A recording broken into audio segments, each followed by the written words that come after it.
Hey everybody, what's up and welcome back to today's video guys. And today guys, I'm going to go and be showing you how to use DeepSeek R1.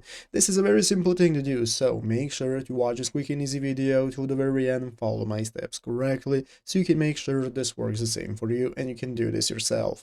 But yeah guys, let's get straight into it. So the first thing you want to do is to go ahead and open up the official DeepSeek website right here at deepseek.com if you have not already. And after opening up guys the website, you want to get started with logging into your account. So to use DeepSeek, we are going to need an account. If you do not already have one, you can just go ahead and create a new one by clicking start now right here. That's going to enable you to register, and if you have one, just go ahead and log in. So now we can get started guys. We can click start now right here. That's going to open up this chat option right here. As you can see guys, DeepSeek R1 is now live and open source, and we can get started with using it. So guys, how do you use it? Well, you open up this chat option right here as I just showed you. Start now, and now we can see it. As you can see right here under the chat bar, you can use DeepSeek R1 to solve reasoning problems. So what this is going to do is going to enable DeepSeek to think about your question for a couple of seconds before it answers it. So you can ask it anything you want. Should I eat eggs every day? And you ask it any kind of questions. You can see it's going to think about it, and while after it's thinking for a couple of seconds, it's going to give you the answer.